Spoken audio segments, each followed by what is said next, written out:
Today I'm gonna talk about a few stuff that the Russo brothers have revealed about Avengers, Doomsday and Secret Wars. As we all know, the Russo brothers have released a new movie on Netflix called The Electric State, starring Millie Bobby Brown and Chris Pratt. I heard the movie isn't that great. It debuted on Rotten Tomatoes with a score of 10%, but the good thing is that because of this movie, they are going around doing interviews and they have been revealing stuff about Doomsday because people are of course going to be asking them about the movie. So we have a few stuff to talk about here, and I'm not going to be talking about everything that they have said about the movie, but I'm just going to talk about the main things that are important. So first of all, we have this article from the Deadline. The Russo brothers are saying that Robert Downey Jr. he's really involved in the process. He is doing research for Doomsday and he's preparing for the role of Doctor Doom. So Joe Russo has said that it's a very intense process developing the character. He's so immersed in it, he's so dialed in. Anthony Russo also said that's the kind of artist he is, that's the kind of actor he is. Yes, we all know the great Robert Downey Jr. We all love him. He is the best actor in Hollywood right now.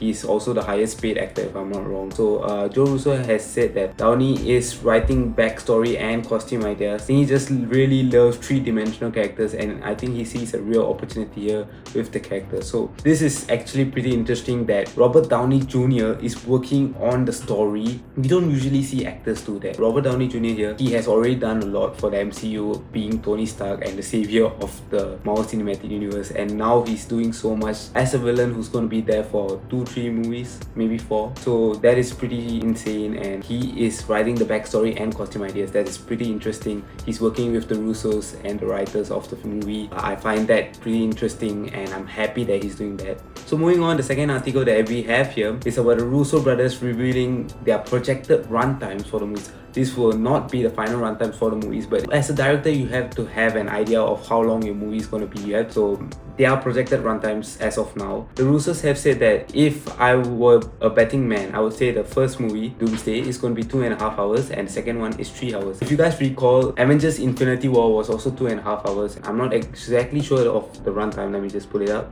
2 hours and 29 minutes, so like almost on the dot. Then for Endgame, it was around 3 hours. Yeah, 3 hours and 1 minute. So in total, we had exactly 5 hours and 30 minutes, including credits, of course, and post-credit scenes. We had 5 hours and 30 minutes, and they're projecting the same exact runtime for these two movies as well. I've always been thinking about this, a lot of people have talked about this, is that since we haven't set up Doctor Doom, they might not have enough time. I don't mind having Secret Wars as a 4-hour movie, or they could even split it into 2 parts, Secret Wars Part 1 and Secret Wars Part 2. If you guys remember, when Infinity War was first announced, it was actually Infinity War, then they made it into Infinity War Part 1 and Part 2, then Part 2 was renamed into Endgame. So I could see that happening with Secret Wars. But yeah, looking at the runtime, it's basically the same, so nothing much new. Moving on, another news is they had this interview with Omelette TV, and it's actually a long one. It's pretty like 1 hour, and they actually talk a lot about Marvel. Like half the interview is just about Avengers. So they said a lot of stuff, but the most interesting and important one is this part. I'll just play it right now.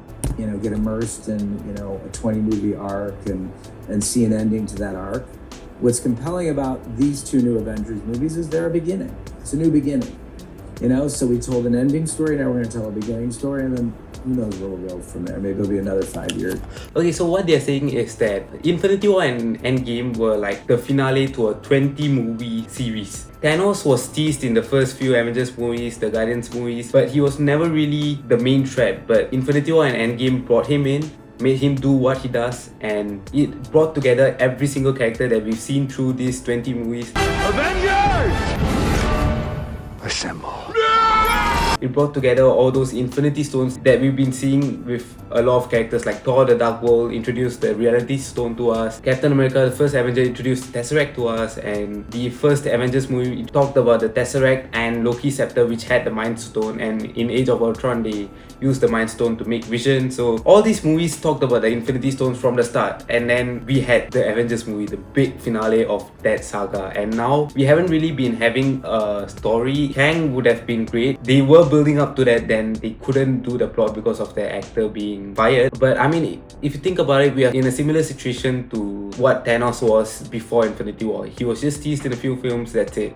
And now we have a villain coming in Doomsday who hasn't been teased at all yet, but we know he's coming. So if they can pull it off, they can pull it off. They just have to tease him in the Fantastic Four movie and that's it. Like if Thunderbolts can do anything to tease him, then that would be great as well, because we do not have time. But what I want to talk about is that was the finale to a 20 movie saga, to the first 3 phases of the MCU. That was an ending story, but the way they're treating Doomsday and Secret Wars, they're treating it as a beginning story to a new saga, to a new MCU filled with mutants and the Fantastic Four and all those characters that Marvel is more famously known for. That would be exciting to see. So even though this is the finale of the Multiverse Saga, if you think about it, the Multiverse Saga was all over the place, and the Russo brothers have acknowledged that. In another news article with the Times, they actually talked about how the problem with the Multiverse Saga is that there's no central story, so they came in to create the central story, and I love how they're just admitting it. The fact that they're treating it as a beginning story is interesting to me, because this is the finale of a saga, but they're not looking at it that way, since they haven't done anything to set it up from the start of this saga. They are just looking at it as a way to soft reboot the entire MCU so that they can fix up whatever mess that everyone has created with this saga. Please,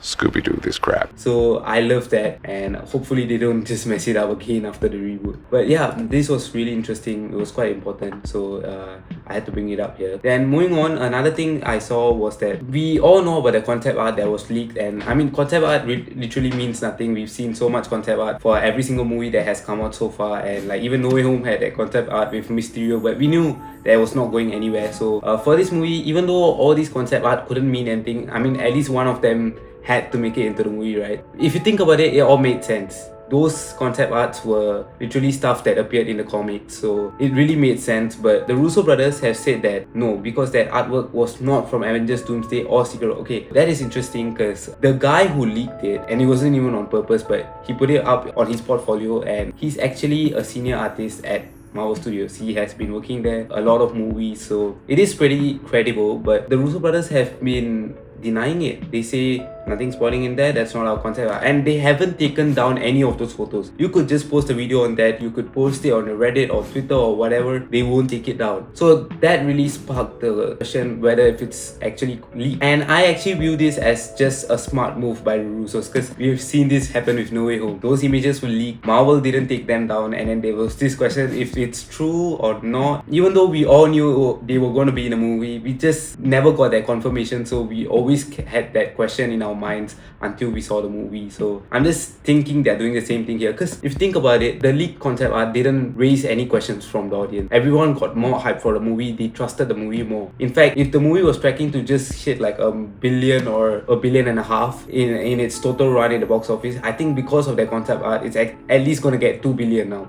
So I think that was just a smart move, and now they're just like pretending that they didn't do anything. So this is how I see it, but let me know what you guys think in the comments. Okay, moving on to our last piece of news. So it's an article by the Times, who had an interview with the Russos, and basically they asked the Russos why they brought in RDJ for this specific role, and the Russos teased that Doom's arrival in Avengers Doomsday is tied to Tony's death in Avengers Endgame, but they didn't reveal anything much. They just said that we can't explain that because it's part of the story. So that literally gives it like they were asked why RDJ was brought back for Doom in particular, and they said they can't explain that because it's part of story. So it literally gives us that Tony's death is related to Doom's arrival in the movie, and people have been bringing out theories that Tony is the anchor being of the MCU. I mean, we all know it's a meta commentary on how like a franchise falls off after they lose their main star. Like for the MCU, ever since Tony died in Endgame, it's just been going downhill. So we all know that was a meta commentary, but people have been bringing up the theory that Tony was the anchor being of the MCU, and when he died, people are saying Doctor Doom is like a variant of that Tony Stark, and he was afraid of that variant because that variant was very powerful, and then after he died, he just like started taking over the multiverse. Basically a Kang the Conqueror plotline. Like this was exactly what He Who Remains said. And what are you so afraid of? Me. You plunge your blade in my chest and an infinite amount of me start another multiversal war. That's exactly what people are saying about Doctor Doom. Since Tony died, he's coming. I don't know how they are going to pull this off, because it has been 5 years in the Marvel Universe since Tony died, and why is he taking so long to come? So I don't know what's going to go on, but I am leaning towards that theory. I see where it's coming from, but I think it needs some refinement. So let me know in the comments down below, what do you guys think about all this stuff that the Russos have revealed about Doomsday and Secret Wars? I'll see you guys in another one. Bye.